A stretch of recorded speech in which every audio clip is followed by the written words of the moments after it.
Señoras y señores, tengan todos ustedes muy buenas tardes. La Universidad de Chile agradece su presencia en este simbólico espacio universitario, nuestro Salón de Honor, que hoy permite recibir a la destacada economista doctora Mariana Mazzucato, académica, fundadora y directora del Instituto para la Innovación y Propósito Público de University College London. Es autora de libros como Misión, Economía, una guía para cambiar el capitalismo y el Estado and the entrepreneurial state, debunking the myth of private and public. Dr. Mazzucato today will give the lecture, Growth, a Mission-Oriented Approach. We want to thank the authorities which are attending today this event, Professor Rosa de Ves, Dean of the University of Chile, and Dr. Mariana Mazzucato, Professor of Economy, Innovation and Public Value in the University College of London, Professor Sergio Lavarrieta, Vice Dean of Economic Affairs and Institutional Management, Professor Enrique Alista, Vice Rector of Research and Development, Professor Pilar Barba, Vice Rector of Communications and Dissemination, Professor José de Gregorio, Dean of the School of Economy and Business of the University of Chile, Professor Dorotea López, Director of the Institute of International Studies, José Miguel Benavente, Vice Chair of Corfo, the members of the University Council, members of the University Senate, authorities and community of the university, dear friends. The moderator today will be Professor José de Gregorio, academic and Dean of the School of Economy and Business of the University of Chile. Professor de Gregorio is an engineer and PhD in economy from the MIT. He has played important roles in our country. He was the chair of the Central Bank, Prime Minister in the Ministries of Economy, Mining and Energy, also has been professor at the Catholic University of Chile, visiting professor at the Anderson School of UCLA, and has taught classes at the MIT. He was a researcher of the IMF and also consultant of international entities such as the IMF, World Bank, IDB, UN, and foreign companies. He has published in different international academic journals as well as books in the topics of monetary policy, exchange rate, international finance, and economic growth. We would like to invite the Dean to step up to the stage and to welcome and present the conference of Dr. Mariana Mazzucato and share with us her curriculum and her background. And later on, they will have a conversation regarding the topic that gathers us today. Good morning. It's a pleasure to be here. I'm sure that you are not here to hear me speak, or maybe you did, who knows. So let's get to the point and let's give the floor to Mariana. She is a professor at UCL. She teaches innovation and public value. She has published many different papers. She's been awarded many different awards, and she comes to Chile at a time when we need to think, and what better place than the university, because we need to think about what have we done wrong, what is ahead of ourselves, and the university has a purpose that it's not based on slogans but based on evidence. We are trying to have a perspective based on sciences, understanding what's going on in Chile, and the tasks ahead of ourselves in a country where we seem to be running out of ideas. So we're very happy to have Dr. Mariana Mazzucato here. So please, Doctor, the floor is yours.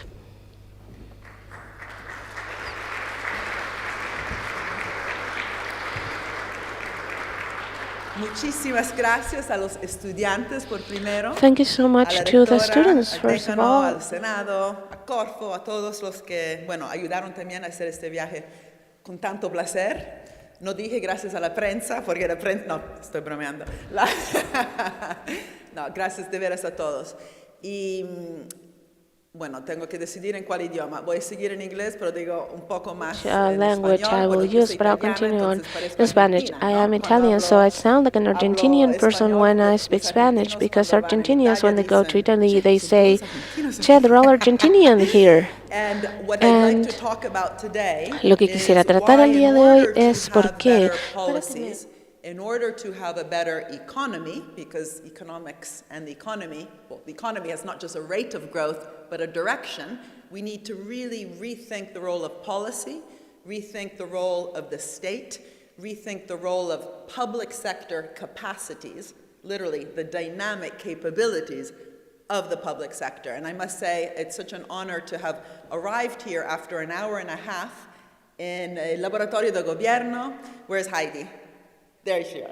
Heidi Brun, who's also the coordinadora de la modernización, I can't even say, del Estado and the Ministerio de la Hacienda, organized an amazing hour and a half where we really looked at what does it mean to modernize the state.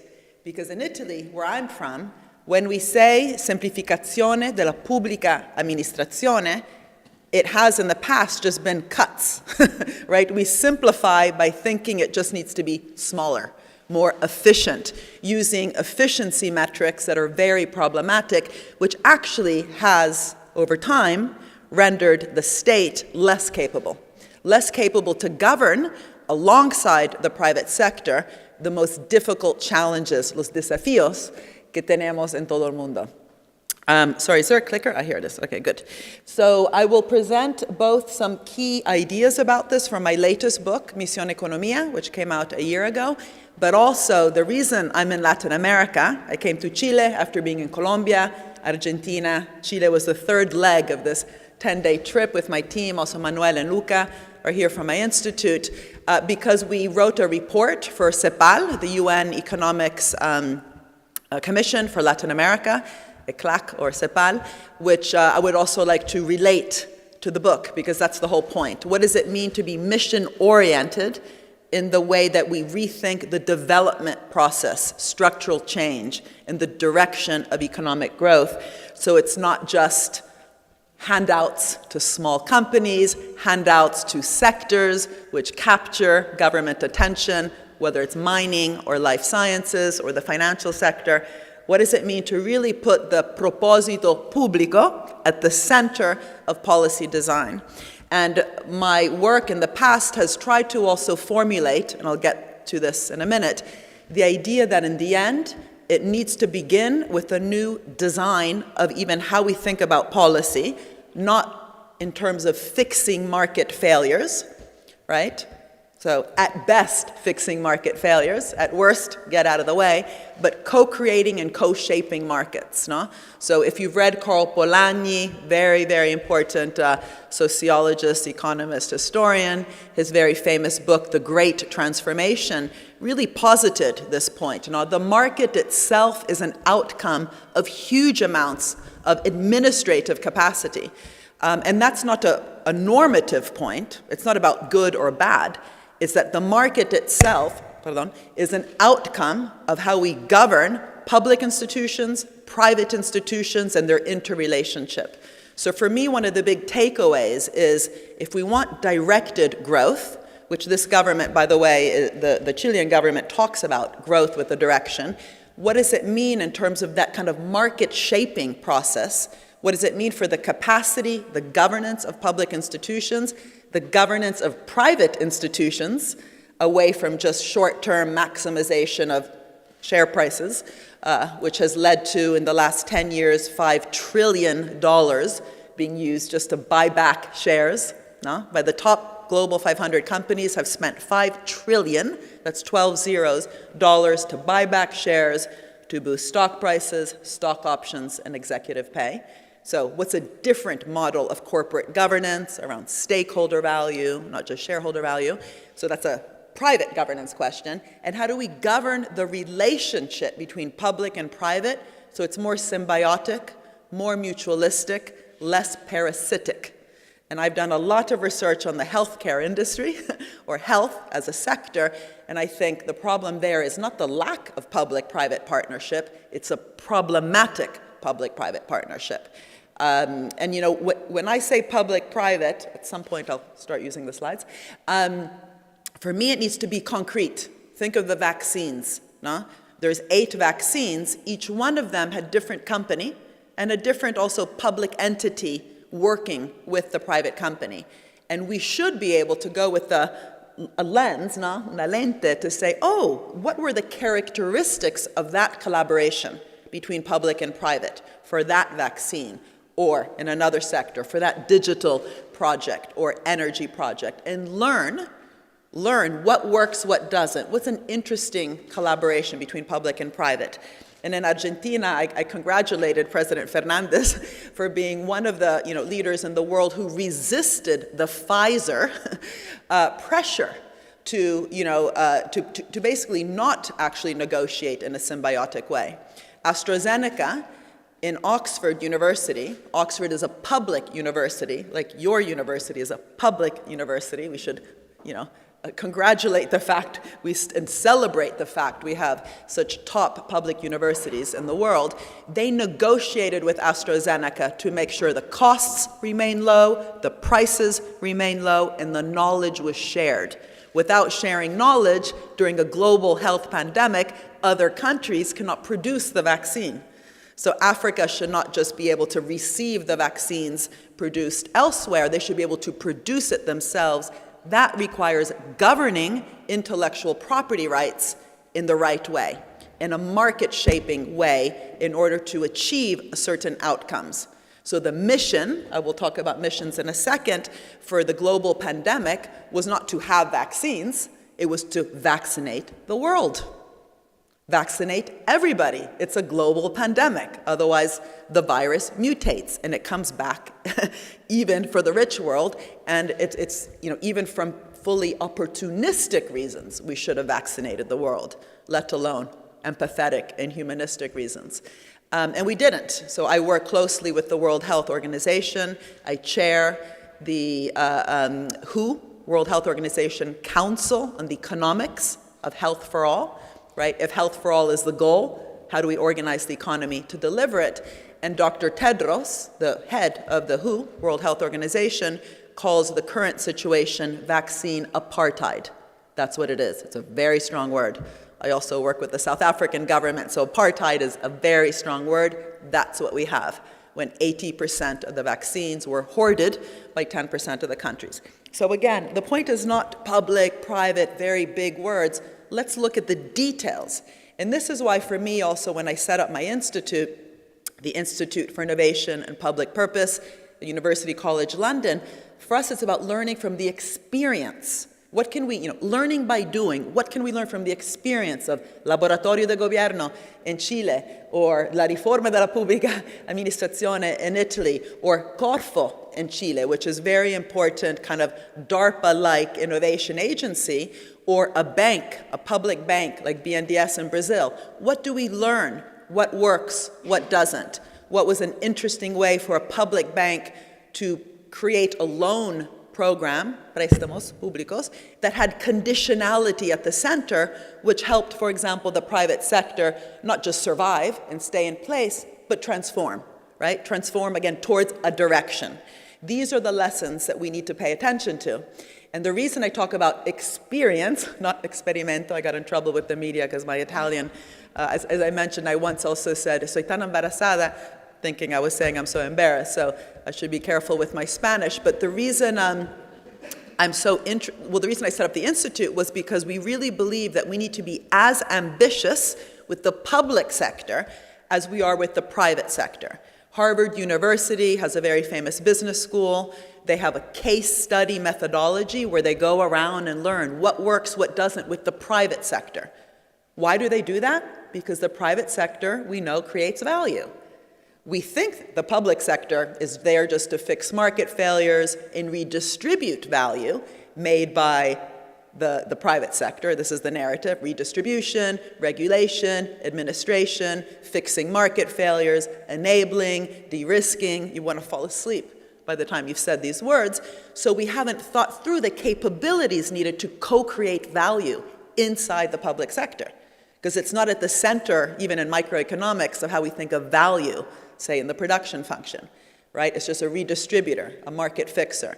And so learning from organizations around the world, whether it's Corfo, whether it's a public bank, whether it's a digital agency, whether it's a city-level agency with really ambitious mayors like Claudia Lopez, who I just talked to her team in Bogotá, Alda Colau, who I work closely with in Barcelona. What do we learn at the local, at the regional, at the national level in government institutions, public institutions, including public universities, of what it actually means to be at the center of the co-creation process? What does it mean for the evaluation of those institutions? So it's not just cost-benefit analysis and net present value, if they're actually trying to do transformational change. Anyway, all these questions I think are central, and the COVID moment should have been a moment where we really learned the lessons from how damaging it can be when you don't have that capacity on the ground. And I worked closely with the UNDP, United Nations Development Program, to actually learn who did well, which countries did well with COVID-19. And it was countries that had invested in their own brain, the public sector administration. Kerala, a part of India, Vietnam, Rwanda, Togo, on the back of previous crises they had, they made the decision to stop outsourcing that capacity, whether it's to McKinsey or others, and to actually invest within the public administration. This is, again, why I'm so interested in the experience here of your own modernization program within the civil service and Laboratorio de Gobierno. Anyway, we failed with COVID. We failed with providing personal protection equipment to frontline workers. Most of the deaths early on were people in the health system that were saving us. We failed to have a proper test and trace system in many countries because they don't really have ability to govern digital and data platforms. Test and trace is about data.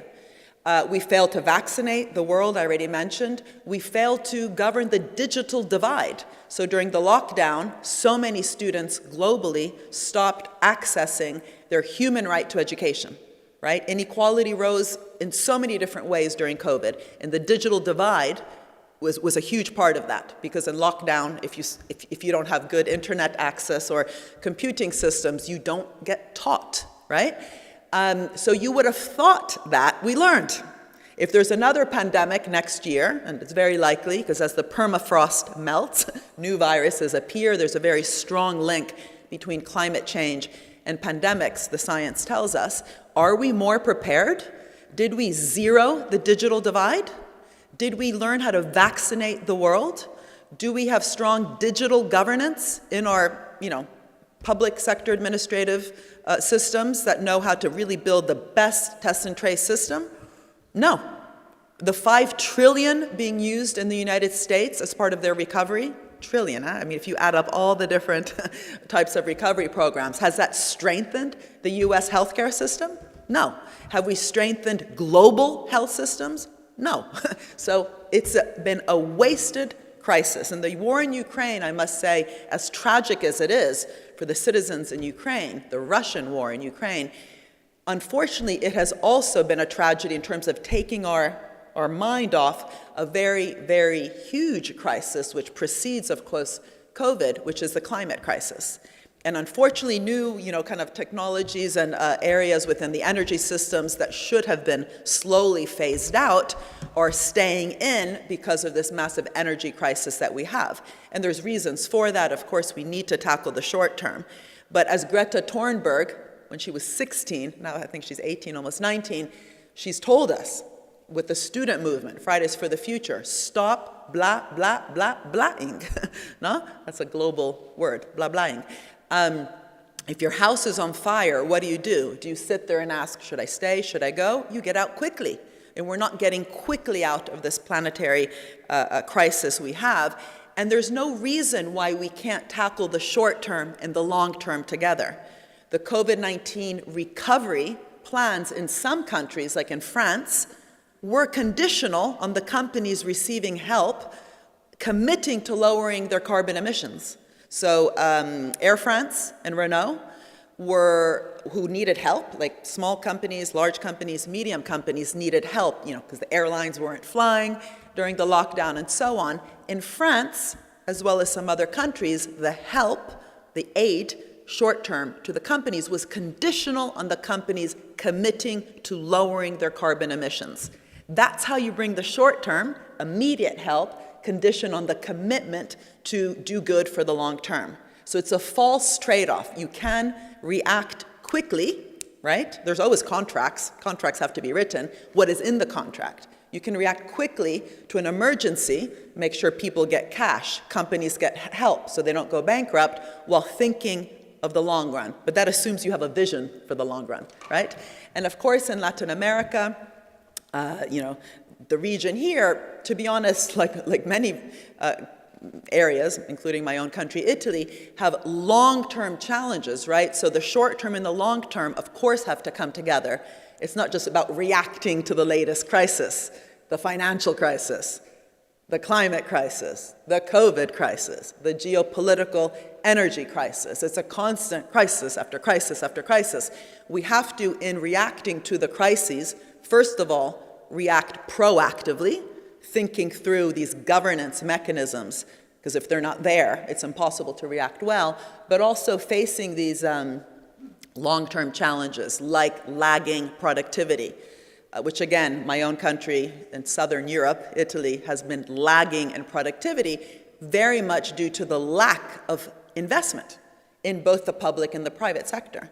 This is not just about public investment that I'll talk about. The private investment is often lacking. As my friend who used to run the Brazilian public bank, Luciano Coutinho, used to say, Brazil is capitalism without capitalists, right? So the irony is that some of us, you can call us left, it doesn't matter, progressives, actually, in some ways, should be fighting for proper capitalism. If you're going to invest, invest instead of extracting profits out of the system. But what does it mean to then tilt capitalism so it achieves goals like more inclusion, more sustainability?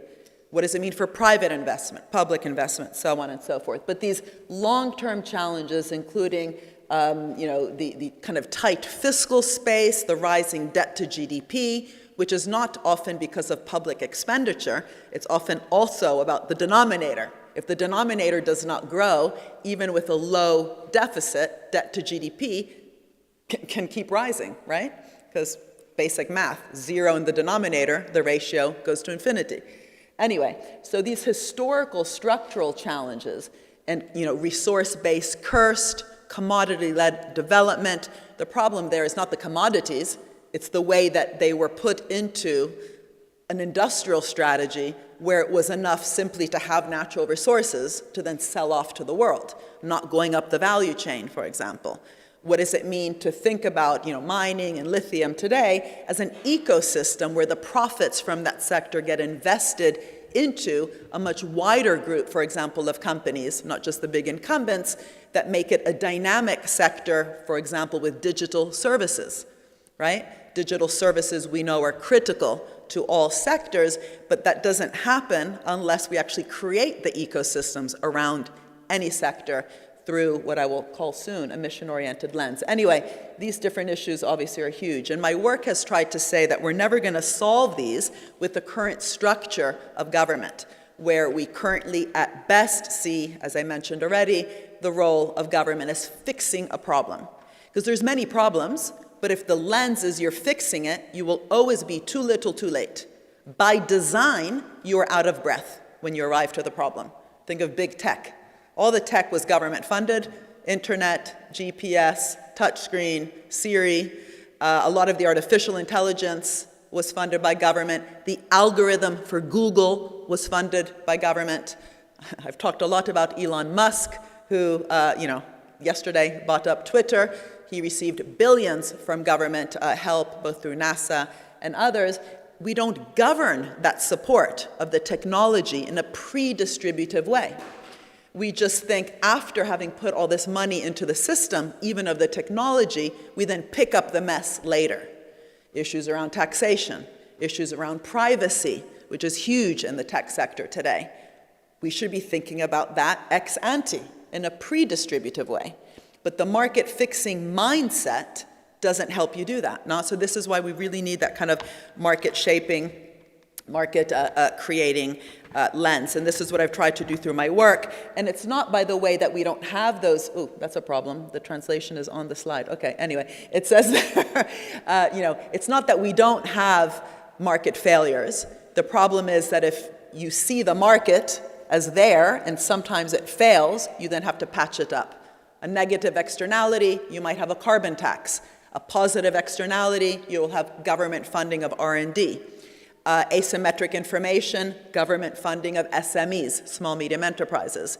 Coordination failures, you need counter-cyclical government. So these are all true and good reasons for government intervention, but by design, if you're seen as fixing the market, that design of that tool, basic research and development, carbon tax, SME financing, will be designed with a negative mindset. You are fixing, you're filling the gap, as opposed to an objective. The public good sounds good, but it's still just correcting for something the private sector hasn't done. The common good, which I don't think we talk enough about in economics, the Pope talks about the common good, that's an objective. The public good is a correction, the common good is an objective. I'm actually writing a book on the political economy of the common good. If it's an objective, then you really need to take care. How do you govern collective intelligence? How do you share not only risks, but also rewards? How do you tackle something in a pre-distributive way? How do you govern the innovation system to reach public objectives, as opposed to just seeing intellectual property rights themselves as fixing a market failure? So again, in my different books, I've tried to kind of unpick what these ideas might look like, the role of the state as an entrepreneurial state, which doesn't mean a big state, it means a capable state, able to take risks, to be agile, to be flexible, to be eventually a good partner to the private sector, but also to foster that internal creativity, agility, flexibility, to have outcomes-oriented procurement, which we know is important for COVID. Why do we wait for wars or COVID-19 to get smart about those tools? And of course, the story I told in that book was that if you don't like what I'm saying, throw out your iPhone, because everything that's smart and not stupid in this was actually invested by an entrepreneurial state, which then needed a good private sector company to put into a beautiful product. It is quite beautiful. And Steve Jobs invested a lot in design thinking, brought really smart people into Apple, but that's the only story we tell. The story of what required within the purpose-oriented public institutions like DARPA, we haven't learned about that story. What works, what doesn't, right? How do you develop a Corfo-type institution? What is the experience of Corfo playing that role? What can Corfo learn from other institutions globally? That learning between entrepreneurial state organizations. In Valor de las Cosas, I tried to unpick the value theory needed for collective intelligence. And mission economy, I'll quickly go through some of the lessons, and I don't have too much time, so I'm going to speed through a bit. One thing is, I have the mission of Corfo there on the bottom. Theory tells us this is about market fixing. Practice, just the websites, not fancy regressions, the websites of mission-oriented institutions in the public sector that were trying to solve big goals, don't use the market fixing lens. But if you were then evaluated based on which market failure you fixed, if the evaluation programs are old thinking from old economics, as John Maynard Keynes said, practitioners are often slaves of defunct economic thinking, then we have a problem. And we don't have enough learning of what it meant, again, for this kind of mission-oriented organizations to be designed. What was the learning from the trial and error and error and error? And this is what got me, first I was very interested in mission-oriented organizations. I think maybe that's also where, no, I can't remember where we first met, but we were looking precisely at the learning at the organizational side. But increasingly, I thought the policies themselves need to be designed from the beginning in an outcomes-oriented way, so we're not just handing out money. And the mentality, the energy in the room is different if you're really worried about tackling big problems. So what's extraordinary about the moon landing, which I unpick in the book, is the language. It's not just the fact they went to the moon and back in a short amount of time, that was a mission. The language of what they did was different from day one. Kennedy said, we're doing it because it's hard, not because it's easy. All the language in policymaking is about making things easier, facilitating, not facile, making something easier for someone else. Why? That's different from embracing the uncertainty of a process, embracing the risk-taking, and going after it together, right? It's different if one is de-risking the other, facilitating the other. So already there, they would never have gotten to the moon with today's boring policy speak. And also, you know, after the Apollo 1 fire, when the 3 astronauts died, they changed the organizational structure of NASA. So we use the word bureaucratic, bureaucracy. We need bureaucracies. We've just got the wrong bureaucracies. We need sexy, creative, agile, flexible bureaucracies. And one of the astronauts who died in Apollo 1, Gus Grissom, he said, we're never going to get to the moon, ever, when we can't even talk between 2 or 3 buildings in NASA, because they couldn't hear what was being said to them in Mission Control Room, and vice versa. And they died, burned alive on that day in June 1967. So they learned from that. Why? Because they had a mission, so they had to change the organizational structure. They brought in George Mueller from Bell Labs, organized a structure within the bureaucracy which was led by project managers, but in constant communication one with the other. So one of the interesting things about the current Chilean government is they talk about directed growth, yeah, starting my first point, but also inter-ministerial coordination. Maybe we don't have it yet, but the ambition of having inter-ministerial coordination is exactly what Gus Grissom said the day he died, that we would not get to the moon without interdepartmental, building communication within NASA. And it's a profound point, because unless we change our bureaucracies to become more creative, it's not going to work. So the mission-oriented approach, in my last 5 minutes, I'll kind of go through it, is you begin with the grand challenges, which are the Sustainable Development Goals. You turn them into locally defined. It has to be local. It needs to mean something to the local context. Moonshots, missions that are concrete. You can say yes or no. Did you achieve it? So it's not the blah, blah, blah, as Greta tells us with climate change. Yes or no, did you get to the moon? Some say it never happened. There's a whole conspiracy theory, but it's similar to the anti-vax. Form an intersectoral approach. Going to the moon was not just aerospace, it was nutrition, materials, electronics, software, computing. Had to innovate and change, work together. Climate change is not just about renewable energy. It's about new materials, new forms of mobility, new types of nutrition, right? You kind of get the point. And then the projects on the bottom is the change in how we do government, changing how we do procurement, changing how we do guarantees, subsidies, bailouts, grants, guaranteed loans, which again, Tesla got $465 million out of the US government in the early phase of Tesla with no conditions attached. So conditionality within these tools also helps us transform the project so that the sum is greater than the parts. Otherwise, what we have today in Europe, I can tell you, because we have a next-gen EU recovery, 2 trillion. Look at this, it's the opposite. Turn it on its head. Lots of projects falling on the head of governments. Why? Because the recovery program is conditional on member states having a strategy, a plan around climate and digitalization. So they asked all the ministries, tell us which project you have. 1,000 projects falling on the head of the prime minister or the ministries because they had no mission. They had no vision.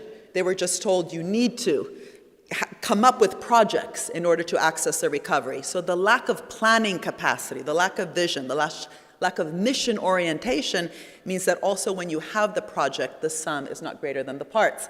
So in this report, which is free on the web, you can download it. We look at different examples, including, of course, at the city level. What does a carbon neutral city look like? All the different sectors that could be involved in that, from infrastructure, digital, energy, manufacturing, the bottom-up projects. And we look also at different experiments that are happening already in Latin America, but where it's just a little experiment. It's peripheral to the system. It's peripheral to how we think about development and economic growth in this mission-oriented way. And the spillovers is really key here. This is one of the biggest points in the book. We sometimes obsess about technology, quantum computing, artificial intelligence, or a particular resource.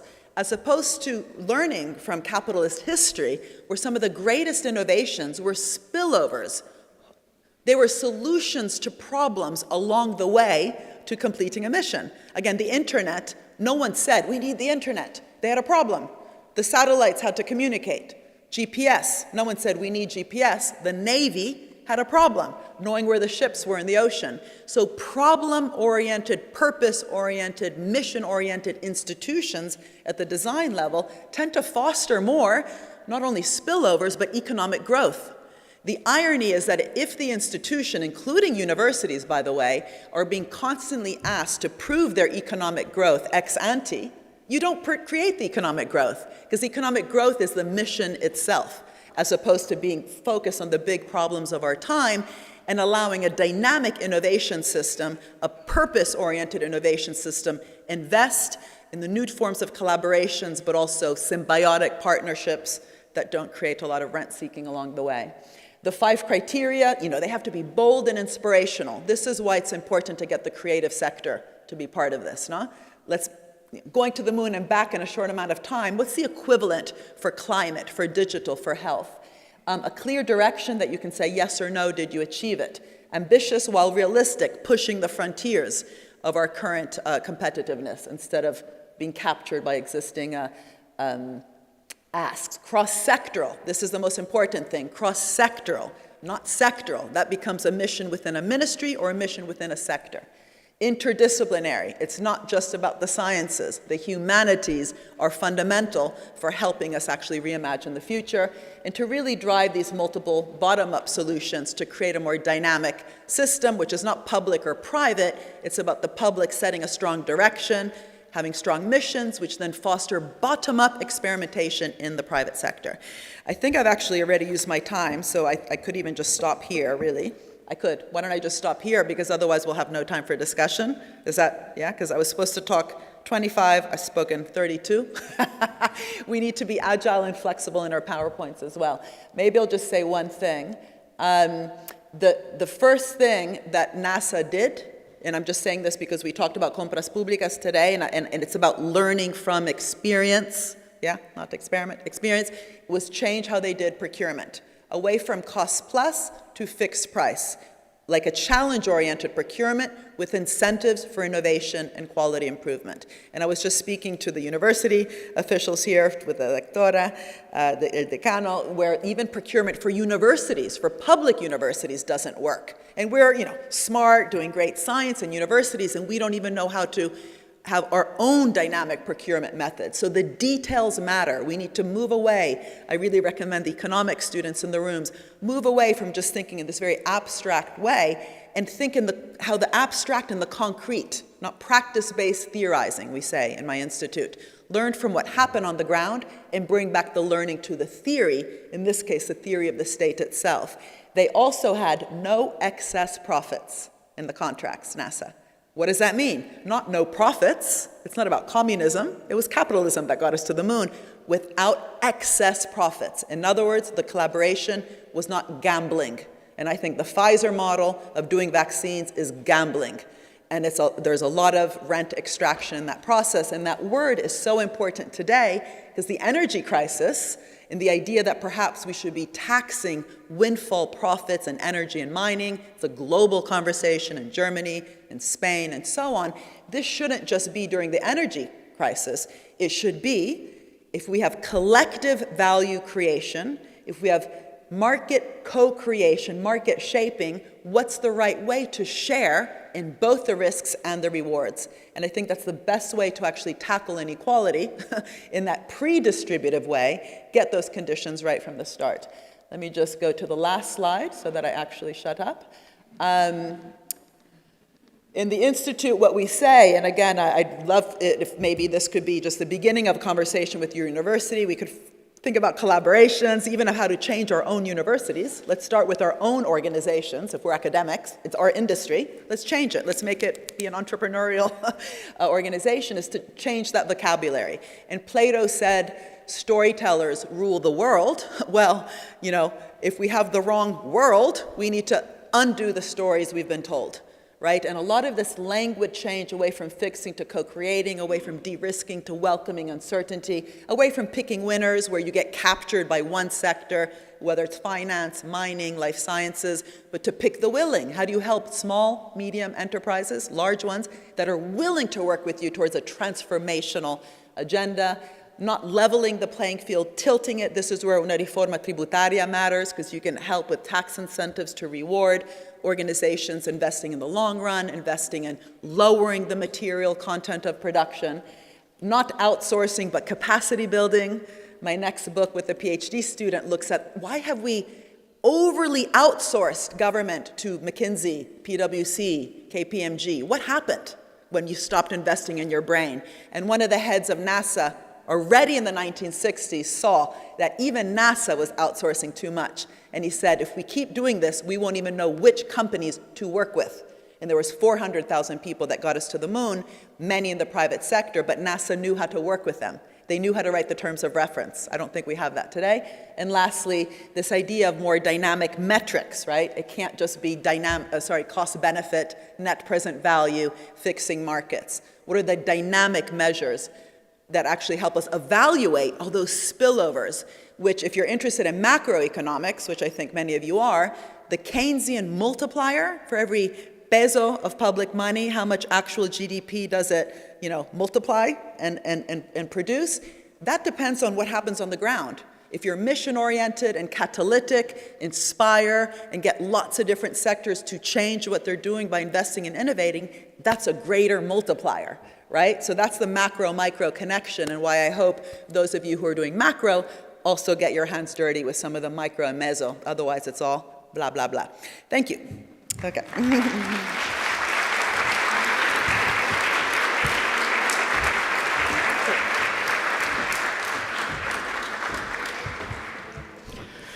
Muy bien, daremos paso ahora a este diálogo Okay, now complementario we're a la going to move on presentación to de la the doctora dialogue Mariana after the Mazzucato, a quien presentation of agradecemos, Dr. por Mariana cierto, Mazzucato. esta And interesante of course, we conferencia. thank Antes de her dar la for palabra this interesting a nuestro lecture. decano, Before we give the quisiera floor to the saludar dean y of the agradecer la school, I would presencia like to de María José welcome Torres, María José coordinadora Torres, residente del Sistema de Naciones Unidas en Chile. Muchas gracias por acompañarnos en esta jornada. Decano, usted con la palabra. Dean, the floor is yours. Sí, no sé si se escucha, hay que ponerse como bien adentro de la boca y COVID, pues, pero en fin, muy inspirador, muy interesante, nos hace pensar. Antes de hacer un par de comentarios o preguntas para reflexionar, quiero hacer como destacar una cosa, y que como no conozco bien la evidencia, puedo estar equivocado, pero gran parte del desarrollo tecnológico en Estados Unidos ha sido gasto en defensa y la amenaza de guerra. A la Luna no llegaron por un sueño saber si había lunáticos, llegaron por la Guerra Fría, llegaron para ganarle a Rusia. La Internet, Siri, todo eso viene de gasto en defensa para poder tener mejores mecanismos. Entonces hay como una cosa que es como medio preocupante, pero mucho desarrollo tecnológico ha sido producto de ese tipo de amenaza. Bueno, pues, afortunadamente nosotros no tenemos esa amenaza, afortunadamente. Lo malo es que no innovamos, entonces. Pero ahí hay una cosa y que tiene que ver con la... Y es cierto que uno puede decir en Chile, y estábamos conversando delante de cosas que se puede hacer en materia de hidrógeno verde. Hay áreas en las que podemos, con una mentalidad colaborativa, no picking. Alguno exacto, uno puede avanzar. Sin embargo, y aquí hay una cosa que a mí me preocupa de nuestra falla de productividad. Nosotros muchas veces pensamos qué sector, dónde estamos pensando lo que decimos en economía, en el margen intensivo, es decir, cómo las empresas pueden ser más productivas. Pero nos ignoramos, y que yo creo, hay cierta evidencia, pero no es definitiva, yo creo, nuestra gran deficiencia productiva de mejoramiento de la calidad de vida de los trabajadores es que tenemos poco reasignación de trabajo. Este es el drama de México, reasignación, labor reallocation. labor Entonces, porque reallocation. el And it otro is- margen en el cual aumenta la and it productividad is a de la economía very bad es situation porque in los Mexico. recursos se mueven And the de las resources are empresas poco moving productivas a las from más productivas. companies that are Nosotros en less términos de productive to creación, companies that are y more por lo menos en la productive, but in evidencia terms of hay creation, mucho at least the crecimiento de la evidence, productividad the que se evidence da por shows ese cambio. that there El caso de is México es el más impresionante, porque México tiene productivity una economía increase dual for y ellos labor mantienen una economía relocation. muy They maintain ineficiente, in Mexico a obviamente, very que inefficient les impide economy crecer that y que han prevents tenido them from un growing, crecimiento and they've dramáticamente malo had a para tener very tratado de libre poor comercio y growth, ir a los Estados even Unidos. though Entonces, they a mí, had mi pregunta es cómo uno puede FTAs. o qué complemento And my uno question debiera is, tener what para should we tener este Mission have as a Oriented complement, Growth, or how también could we preocupado de que become haya a reasignación, que algo necesitamos. mission-oriented Quiero sí también country with destacar una cosa que fue bien reallocation? And interesante en I la would like to presentación highlight y que la something from your comentaba con mi presentation colega, that I ¿no es cierto?, also Sergio mentioned Navarrete, que to my colleague Sergio como Navarrete, muchas de which estas is that cosas es lo que many se of these enseña en things are estrategia en taught business, in business son strategy, cosas que pero que uno things that no we las hear aplica from, y but tal we vez las don't deberíamos apply them, cruzar and al maybe we Departamento de should Economía take them over para to the poder department entenderla or y to the ver School of cómo Economy to desde la understand them política and to see pública how uno puede from hacer public esto. policies Y es bien one interesante, could tal vez maybe have this approach. necesitamos un And it's poquito más de interesting, maybe we need interdisciplinaridad more al interior de una facultad interdisciplinary y eso work no, within the same school. así que si quiere. So please, Empiezo con go eso, ¿sí? ahead. Okay, I'll ¿Funciona? start with that. Sí. Does it work? Okay, yes. Bueno, 3 puntos muy, Well, muy 3 importantes, very por lo important menos yo points, los entendí como at 3. least El primero, sobre la defensa. As far as I understood, Eso es, first ¿no? Eso es regarding el origen. military expenditure, yes, Continue in that English. is the origin. Everyone does speak English. I should have asked you before. Yes, I did Debí ask you before. preguntar Good. si la audiencia so hablaba this o is the entendía issue. inglés, Why pero is bueno, it? This este is es what el the book tema. asks. Esto es Why lo que is it that pregunta when el it's for libro. war, ¿Por we qué? kind of know Cuando how to es do para it, la which doesn't guerra mean we want sabemos war, hacerlo, and no we're living significa que through, at least in queramos Europe, la guerra. a terrible war. But why is it that when there's the urgency of beating the Russians, that's again the Russians, beating the Russians, or during a war, which COVID was, because millions of people were dying, and we rediscovered globally, even in Italy, where nothing seems to happen ever quickly, we rediscovered things like the Defense Production Procurement Act, which happened in the US after the Korean War. They changed how they did the compras públicas to win the war. The Korean War, right? The US government today is even using it for baby formula, because there's no baby formula in the US because of the supply chain breakdown, and they didn't realize, it's amazing that there was very few companies making baby formula. So when one of them actually went bust, there was no baby formula. They're using the Defense Wartime Production Procurement Act. When the Defense Department funds health, because they do, because soldiers get sick on the battlefield, they're not stupid, like the health ministries that just put in a lot of health innovation money and then allow the prices of the drugs to go to infinity, almost, so that people who funded it can't even buy the drugs. So in the US, the BARDA, which is part of the biotech side of the Defense Department, negotiates the intellectual property rights, negotiates the prices. Why? Because they want to win the war. They want the soldiers to receive the medicines. So what is the learning here? We know how to do it. We choose not to do it. It's a choice we make not to tackle the social problems that are more the wicked challenges. The Sustainable Development Goals, broad challenges, are much harder than going to the moon.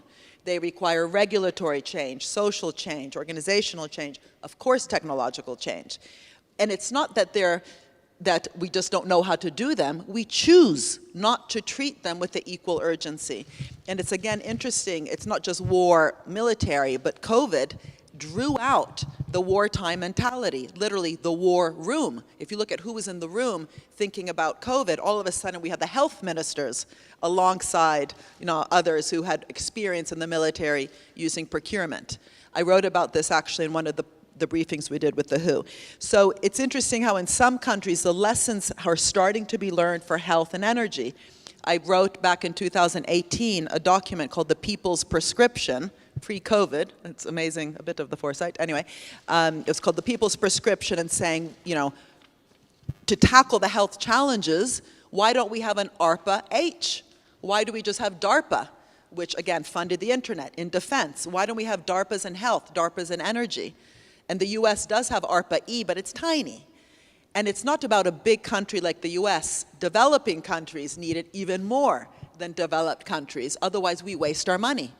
if you have a limited budget, using the money well to go after problems that get intersectoral collaboration instead of just handouts, parasitic handouts to a sector that captures the imagination of the government, it helps, again, to have a stronger economy, to increase productivity. And that really is also the point of the second question.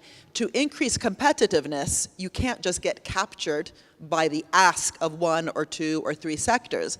One of the things the US government did very well to encourage competitiveness at the same time of mission orientation was in the design of the tools, right? So by making sure that each department in the US spends 3% of the budget to crowd in innovative solutions from small companies, right? So it's not just the incumbents getting government contracts, has helped small companies scale up, right? So distributing capacity away from just the large multinationals towards getting a more distributed capacity within the smaller cohort of company sizes doesn't just happen by talking about competition. It can be nurtured and reinforced through the design of programs like this. Similarly, I actually have a big research project on algorithmic rents, yeah? So currently, the algorithms that exist in kind of the big tech landscape of Amazon, Google, and so on, it's amazing how badly the competition authorities, literally the people in charge of competition policy that you're talking about, even understand the production side.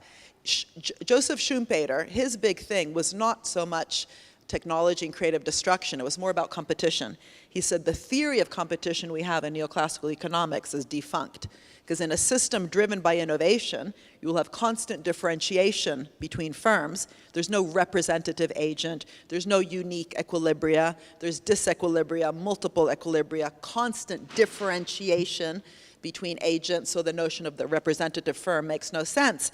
And really the question is, to go beyond that, what are the what's happening with the characteristics of innovation in a capitalist system driven by innovation?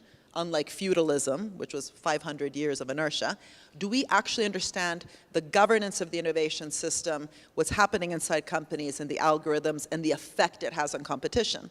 So competition authorities can't just break up big tech. You'll just get a lot of small kind of rent-seeking monopolies potentially. We need to actually think better what is happening at that algorithmic level and what is happening to the ecosystem. Because the big issue in big tech today is not consumer surplus and producer surplus, where through the price system, consumers are getting non-competitive prices because most of the goods are free. You search Google for free. It's what's actually happening to the whole supply chain, yeah, when you are searching for Google and Amazon. And there's, this could be a much longer answer than what I'm giving, but the point is we need to have an ecosystem lens on competition and understand the effect that the current governance of innovation or even algorithmic governance is having on that whole distribution. And that just requires a different mindset. But at the policy level, it means, outcomes-oriented procurement for small companies has helped the US system have a lot of competitive small companies which eventually scale up. And I don't know about the business school thing. I think that's actually part of the problem. So there's two issues. One is what I said. Why is it that in business schools we care about these issues and not in public administration schools? Because we know business creates value. So of course we need to be on top of it and make sure we have agility in business. A friend of mine wrote a book called Rejuvenating the Mature Corporation. Why? Because when a company gets really big, it might get slow, inertial, So GM, the multi-divisional company, was to resist inertia. When we see inertia in government, we're like, oh God, so bureaucratic, right? Change the bureaucracy, make it agile, make it flexible, but you need to first believe that government can create value. And I'm not there to glorify government. I'm from Italy, believe me, I know what happens when you have weak government. The mafia is the outcome of a weak government. In Sicily, the government was very weak, almost non-existent, so people organized themselves through the Società de Beati Paoli, which became Cosa Nostra. Literally, the mafia originates with a weak state. So when my African friends in South Africa say, oh, Mariana, yeah, Estado Emprendedor, please, you know, we have a weak, corrupted state. I'm like, I'm Italian. I know something about that. So it's not about glorifying government. It's changing from bottom up how government works. But it's impossible to do without a sense of what government can do.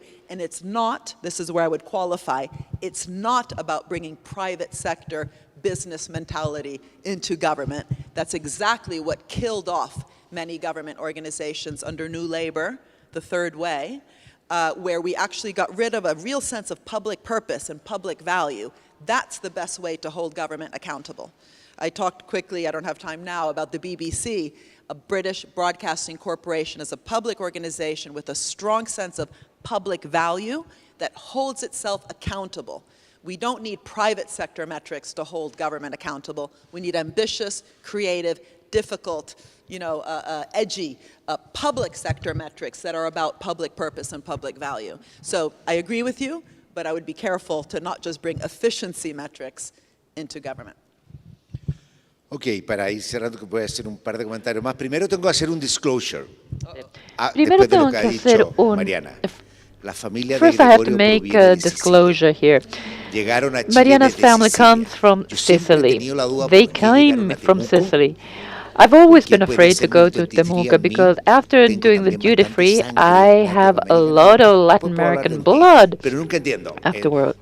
Puede ser, trataron de irse a Yet, Argentina como los italianos que se van a Argentina, many pero no eran tan could eficientes en la go navegación to del Mediterráneo. Argentina, O sea, no conozco so tal, many pero sí Italians provengo went de there. Sicilia y genéticamente también. Genetically, I am also Pero from no voy a, por tu comentario no voy a hacer nada de Italy, mi but familia. given your comments, I will not talk more about No, hay un your político. origins. Yes, I know a few de Gregorio Respecto from dos Sicily. cosas me gustaría como Now, para 2 ir cerrando. points. La primera es una reflexión First, respecto de COVID. regarding COVID and la the crisis obviamente pandemic, tuvo the problemas, hay una crisis discusión de showed cómo some tener issues vacunas and how seguras en to el have mundo. safe Obviamente vaccines no in cada the país va a world. tener su fábrica de Obviously, vacunas. not all countries will have their Cuando se habla de own la seguridad alimentaria, facilities to incluso vamos a create vaccines. beneficia The del world intercambio. benefits from Porque exchange yo and voy a poner la trade. visión, hubo I want muchos to errores. mention En Chile hubo this muchos view. problemas There con were el sector, many issues sobre todo and al mistakes principio made de in Chile, de la crisis de particularly COVID, in o the sea, que hubo beginnings desmayos of the COVID económicos. pandemic. We see Pero problems in the yo economy, siempre, etc. esto lo digo, algunos de ustedes Yet, lo han I escuchado have always muchas veces, repeated this. pero lo voy a decir It's de nuevo. difficult,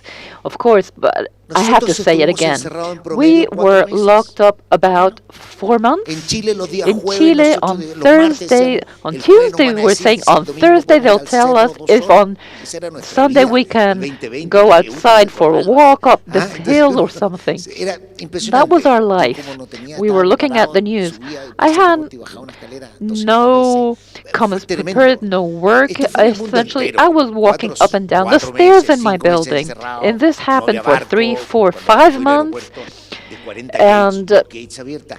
El when I mundo el had año to 2019 travel produjo abroad, 100. the airport El had año about 2020 2 or produjo 3 gates 97. out of 50 Eso para open. mí es The queues, una maravilla. the O sea, measures, allá, entonces, it was exceso de muerte, muchas cosas vamos a hablar. impressive. Ya, We un could mundo talk que fue about the durante esa brutalidad numbers of fue fatalities. capaz de The adaptarse. world during that Mucho brutal gracias time a was las able to innovaciones que adapt. Mariana, o sea, Thanks si no hubiéramos often tenido to the internet, si no hubiéramos innovations that we el iPhone, have todas esas heard cosas, from Mariana, tal vez no hubiéramos the sobrevivido. Pero internet, es iPhone. mind-boggling, o sea, It is la so resiliencia que simply hubo, qué mind-boggling, lecciones the tenemos resilience that we de have esta seen. misión. And La the otra cosa, lessons, what que es un we have problema que tiene learned Chile, que también es throughout. importante Now, it's also destacarlo, important to cuando uno trata de highlight entender. that when Nosotros trying tenemos to como understand el that lamento we, de que somos una Chile, economía always con says we are an bajos economy diversificación, that is not muy very basada en commodities, como sophisticated, dices is tú, very based on commodities, as you pero también said, somos una economía but we're also an economy pequeña y lejana. that is small and Nuestra- rather y distant. lejana. Si tú Distant, pones far en un modelo de away. gravity If de you put it in a comercio, gravity los niveles chart, the levels of los niveles the de levels diversificación de of Chile son plenamente diversification in explicables por Chile problemas can be de explained tamaño, because of distribución de recursos size and naturales. O distance sea, ¿cuál es? and the ¿Por availability qué? of natural Porque la probabilidad de resources. estar en una Why? cadena de valor, o Because sea, nadie va a venir a buscar las the pantallas de chain iPhone si se hace el of chip en value Chile here, y después nobody va a is going venir to a come to buscarla y llevarla. Chile O sea, hay to un buy an problema iPhone serio de if you buy ubicación, the chip de elsewhere. location The que tiene location Chile, is an issue que nos hace algo más here in difícil Chile que because it's more no difficult. es un for us. It's not our destiny, maybe, but it makes things more complex. You were saying the digital things in which the cost of transportation becomes a factor of inefficiency. So we could focus on this more strongly, and yet we do have that drama, that scenario in which the world starts to develop these chains of value. We that are so far away, we start to face problems because of distance. Industrialization was generating one good in one place, but now you're transporting things over thousands of kilometers. It becomes difficult to be part of this chain of value. So I hope you will take away a good memory of Chile. No, es muy interesante. It is very interesting what you have said, and as you were saying that the digital services que cerraron estas distancias basadas en la ubicación. Yo siempre doy el ejemplo de Dinamarca. Es distinto.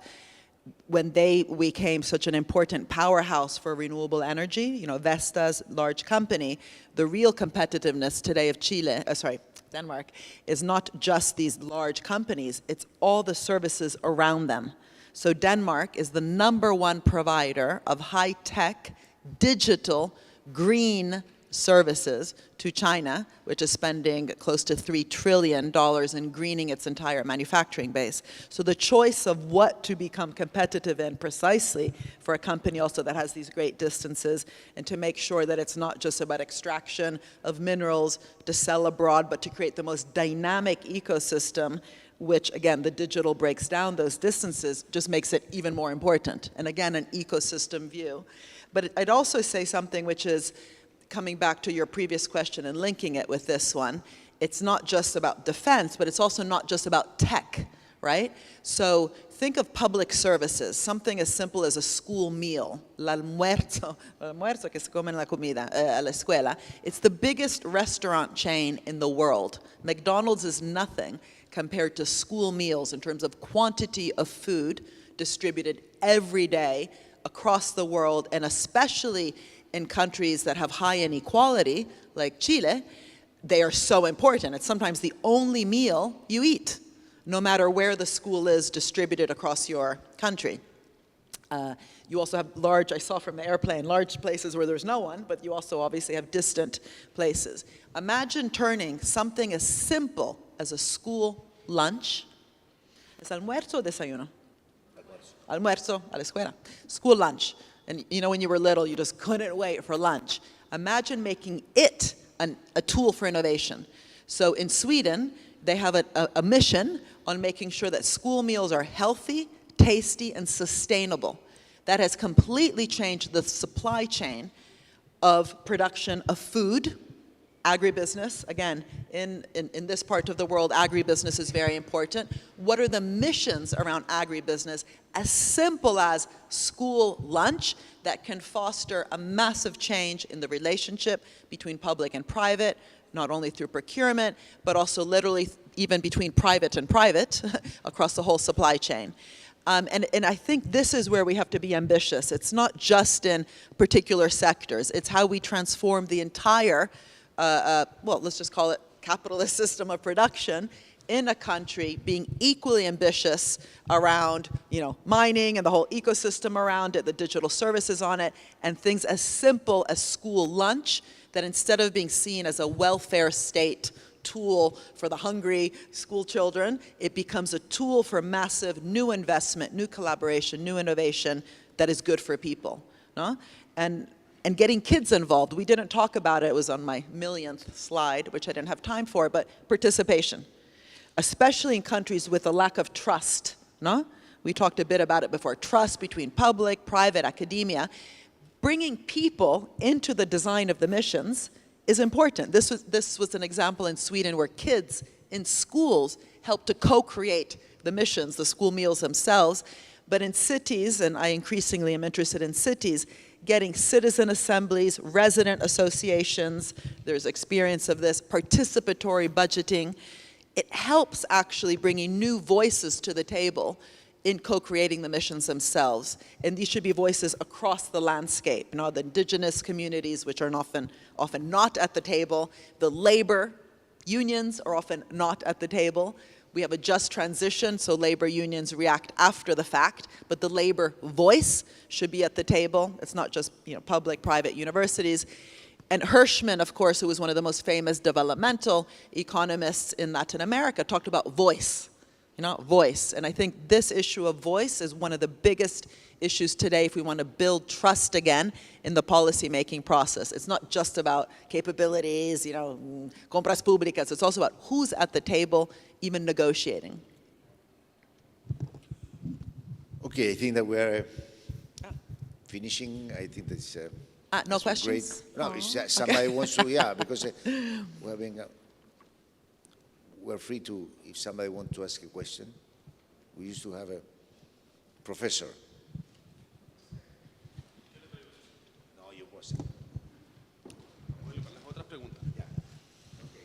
Tomamos una tokenística, pretendemos que...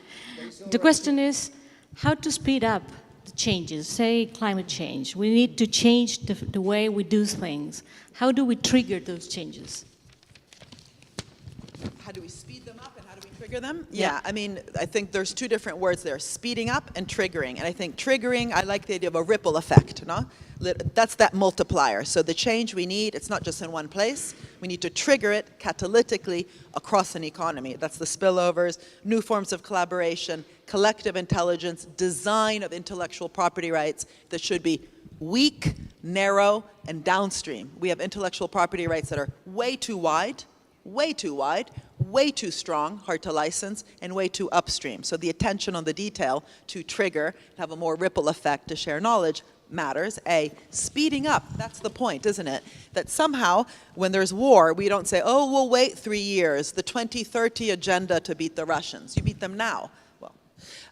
So why do we speed things up with war? The example I wanted to give of Italy before, which I forgot. In Italy, nothing happens quickly. If you remember during COVID, and the implications are for climate, no? For COVID, Italy was on the front line of the deaths. You remember, northern Italy especially. There's all sorts of reasons for that, which is a separate discussion. Italy, in 3 months, went from being 100% dependent on Chinese personal protection equipment to being 100% independent, with 137 companies in the private sector, still today, but from then, creating all of Italy's personal protection equipment. And that was because they quickly, speeding up, changed how they did, literally, government and public-private.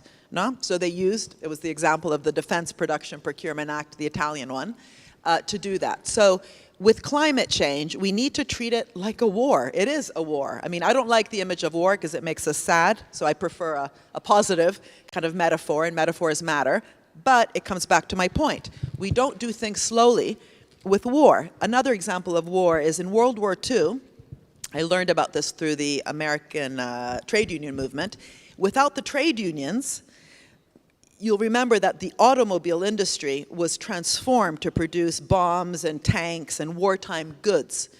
And it would have taken triple the time without the trade union movement becoming part of the conversation and allowing industry also to adapt. I haven't really talked actually in Chile with people who tell me what your own labor situation is, but you've mentioned that you have rigidities in your labor system. So it's also a question of stakeholder capitalism, not just shareholder. Who are the different stakeholders and how together they can also not only have missions and procurement, but literally have a more adaptive, flexible, friendly, capital, labor, public-private relationship, and that depends on institutions. So it's interesting, this was something very interesting I learned in Spain, where they have a cooperative movement, for example, which is about governance of the private sector in a particular way. They were much more adaptive also after COVID to bringing people back into the economy. So you didn't have this massive labor shortage that we had in many parts of the world. Why? Because they fired everyone. They no longer needed them because it was in lockdown. When they needed them again, supply chain shortage. Why? Part of it was the labor. No? The cooperative movement was much more flexible. So I think it's both the urgency, why don't we treat climate like we treat war, but also coming back to corporate governance. No? That's something I don't think people talk enough about. What have we learned about the ability to move quickly in terms of literally how we govern the different institutions? I talked a lot today about public, but private sector. But definitely with climate, we have no time. The UN Secretary General 2 days ago said, we're wasting time. The IPCC said, we have 7 years left, basically, till it's irreversible. So this is a Greta Thunberg point. What do you do when your house is on fire? You get out, and we're not getting out. And 56% of G20 recovery has gone back to fossil fuel-driven projects. So this was a recovery for COVID that we could have used to tackle climate. It's not health or climate, COVID or climate change. You can use the instruments for COVID-19 recovery to tackle today climate. And that was the example I gave for what happened in France. But in the UK, we gave £600 million to EasyJet, pretty crappy airline, condition-free. That's a choice. It's agency. There's choices we're making. There's nothing inevitable. Right? This is my first point. The economy is an outcome of decisions we make in the system, in public, private, and so on. Mariana, I completely agree with the approach you put forward. I completely agree. The problem I feel is that this is more agreeable after we change the Constitution. Right now, what you are putting forward, it's something after, not for today. And for today, it's not a problem of a mission-oriented specific.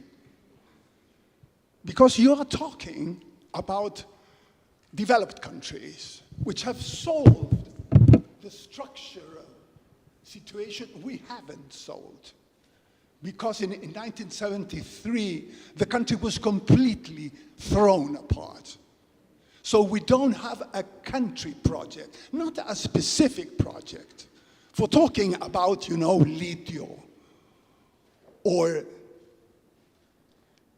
hidrógeno verde, that's for 20, 30 years. We are not talking about a country project. We cannot. The state is marginal. There's no opportunity. The state is strong in one sense, very similar to the US, that we have profits from copper, and especially, from copper, el cobre. Yeah. In that sense, the state has got revenues, and whatever it puts it forward. We can see Santiago and so on. Well, Santiago is not only copper. It's also, all the companies which are not paying in the regions where they get the money from, but pay in Las Condes. So that's why you got those buildings there. So what I would like to talk with you is that not a specific mission, like going to the moon, and I agree with Jose, because Jose is putting forward, that it was really the USSR, and in that sense it was national. But the effects, I agree with you, the effects were magnific. Well, we need something forward, and I would like to put it forward. We need a country project. A what? And today, a country. Un programa de país, a country project, what Fernando van Silver and Devlin Mogilansky put forward in 1990 and 1909 in Sepal. Those are wonderful, and that's country, not specific. It's not hidrógeno verde or litio, as now it's being talked about, which I agree. But for 20, 30 years, today we've got poverty. We've got 6, 7 country projects, country families which run the economy. And that's a problem. So I would like to talk with you and to have your reaction about this more general country project, which is our great failure, and nobody is talking about it. Nobody. Yeah, I mean, I totally appreciate what you said, and I see where you're coming from, but it's paralyzing. Then what do? Just give up and wait for a new constitution until you do anything. So I think, while I agree with what you said, I don't see it as a chronological issue. We wait for the constitution before thinking in a new way. First of all, maybe there's some confusion. I'm not talking about projects. That's the whole point, which is by having a vision, where do we want to go? And as you say, of course, the Constitution matters. It must then change how we do the everyday, no? So it's not about choosing either lithium or green hydrogen. In fact, I think that's one of the problems, that by thinking just in terms of the sectoral way, we just go back to another type of natural resource curse.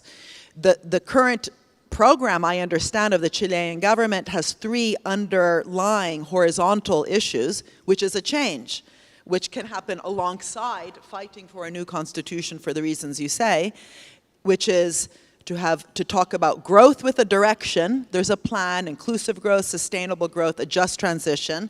Second, interministerial coordination, which in the end has to be about doing government differently, not just with the tools like procurement, but much more alignment instead of everyone doing their own thing, replicating effort, wasting money.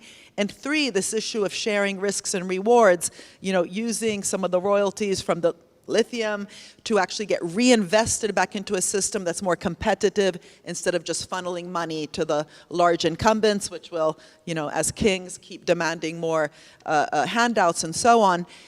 These are 3 pillars which can be done now. And of course we need to now, and you have actually one of the leading organizations in the world in terms of, I keep obsessing about Laboratorio de Gobierno because we don't have enough of them in the world. These are safe places to sandbox, try out new ways of doing things. Maybe your point, which is so important, because I agree with you, the only real moment that all of this will have the effect it must have, is when you can really scale it up across an economy based on a common good perception within the Constitution of where do we want to go. But, the current government in Chile, in Colombia, let's see what happens in Brazil on Sunday. These are progressive governments which transform the narrative. It's not just redistributing money to the poor, right? That's the Maduro-style way of being progressive. These are governments that say we have to invest, we need innovation, we need an industrial strategy, not just one sector, but sustainable growth across the economy, and beat poverty, and beat hunger, and have more inclusive distribution of wealth. That is the hardest but most important thing to do. I often say the left loses when it only talks about redistribution, feeding the poor, populism. How are you going to feed the poor if you're not creating wealth? But if we create wealth with the old way of, look at Liz Truss, just reduce tax. Finally, the financial markets did one thing, right? Go after stupidity at that level. But anyway, we need a progressive way to talk about wealth creation, a progressive way to talk about industrial strategy that's not just handouts to 1, 2, 3 sectors, which capture government imagination. And I think this needs to be done now, as at the same time that you're fighting for a better constitution in whatever way you decide. I mean, you don't need a foreigner to come tell you what to do with the constitution. But anyway, I appreciate your remarks, but they're paralyzing unless you from today also start to build better tools on the ground. And I think you have a government that has a very ambitious agenda, but without the right tools, it's not going to happen. And that's where the conversation meets the how and the what. Bueno. Hola Mariana, no sé si te molesta que te haga la pregunta en español. Sí, claro. Muchas gracias.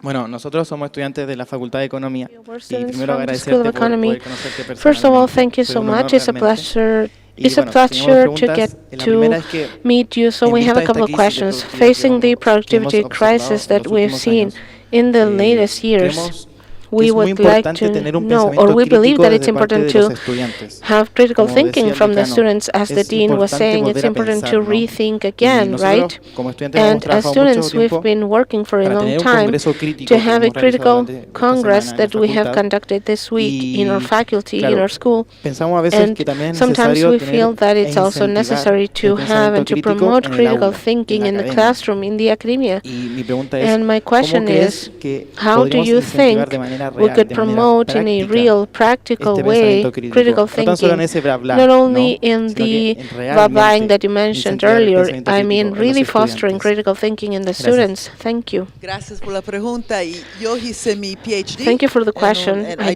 chose to do my PhD at the graduate faculty of the New School for Social Research because at the time, at least, it was the only, I think, university that properly did heterodox economics well. Usually heterodox economics, which helps us think critically about the underlying theory of value and so on, is only done as history of economic thought. No? So we teach you neoclassical economics, micro 101. Oh, and in another class you can do history of economic thought. This is what Keynes said, Ricardo, Marx, and so on, right?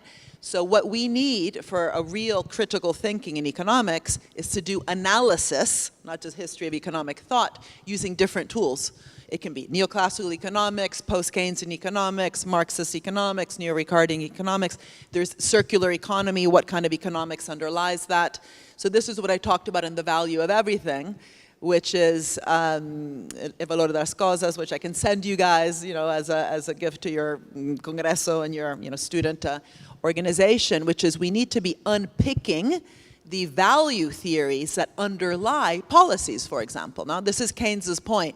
Practitioners on the ground, thinking they're just getting the job done, are often slaves of defunct economic theory, and you could also say one economic theory, because what we want is, just like you say, competitiveness and regeneration. It's not just in firms, it's in theory. Yeah? And economics is one of the most ideological bodies of thought. The way you can see it is in the mathematics. It's not the quantity of math. I'm not anti-math. I did a lot of math. It's the type of math. So it's the anti-scientific method. What happened in economic theory was they wanted to prove, optimal, kind of Pareto optimality, and kind of that capitalism was also the best way to kind of organize our production systems, and the best mathematical tools to show unique equilibria, center of gravity, averageness, representative agents, and so on, was Newtonian physics. So we use the math in economics of Newtonian physics. At the same time, if you look when it happened, in the end of the 1800s, that physics was starting to go quantum. So physics was modernizing, and introducing all sorts of things that today we call complexity theory in economics. At the time that economics grabbed onto Newtonian physics because it would help them prove what they already wanted to prove around, again, centers of gravity, unique equilibria. It's the most unscientific method ever. So one of the things for critical thinking in economics should be, don't say less math, more, user-friendly, because unfortunately this is what the rethinking economics students in some parts of the world ask for. It's get the right math, or diverse types of mathematics. Mathematical equations and thinking and metaphors from biology, for example. I did my thesis using replicator equations, distance from mean dynamics, not mean dynamics, average dynamics, no? So I think we need plurality of methods, plurality of theory, which includes neoclassical theory. We don't throw the baby out with the bathwater. And having a department, maybe you tell me, is your department teaching you properly different theories within economic thinking in the analysis, not just in the history? So as Danny Roderick says, we have a toolkit, a toolbox that we can use different methods and tools. And if not, you have a problem, because it's hard to do critical thinking without having been trained with a diverse set of heterodox economic theories. Great, thank you very much. As a dean, I have to make a comment to this too. Just two things, o dos cosas. La primera, es que, y también esto hay que estar bien claro, la teoría moderna de economía neoclásica no es una teoría de optimalidad social. Hoy día toda la macro que usan los bancos centrales the es de macroeconomy competencia y that central performance. banks are using is based on Pero la segunda competence cosa, and comparto performance. lo que dice But que the uno no tiene second que comment buscar is como I agree otra with Dr. Mazzucato. We metodología que shouldn't nos look for a acomode lo different que pensamos. methodology that Tomemos el adapts desafío, to what pero we también think. I agree with that, but also critical thinking. Thinking Our tiene que ser thinking needs to be evidence-based. evidence-based. Los datos es Data fundamental. is key El in puro the eslogan o la sense. ideología es The precisamente lo que no ideologies are Pero- what we are pero- trying pero- to pero- get rid of. I can't let him get away. No puedo dejar que se salga con esto. Absolutamente. Sí, totalmente. High school, I think it begins in high school. Liceo, ¿cómo dice aquí? High school. I really think critical thinking also requires more philosophical training. And what I've seen in the UK is you only get philosophy, which I think is the root of critical thinking, if you go to private schools. In public schools, there's much less of that. So I do think it needs to go back to the education system, train us to think, to question. You have to be able to question. And the other thing is imperfect competition. What Schumpeter said was, and what I think we have, of course we study imperfect competition, but what is the benchmark from which you distance what is imperfect from an underlying theory of competition, the benchmark theory of competition, which is a problematic one, right? So if you really take, this is why complexity theory, the Santa Fe Institute, which by the way central banks increasingly use, agent-based modeling and so on, you need to question what is the underlying theory of competition that you then measure the reality due to imperfect markets. If that benchmark theory is kind of bullshit, then we have a problem. So it's not imperfect competition, it's compared to what. And if the what is fairyland, then we have a problem. Anyway, we can... Respect to social.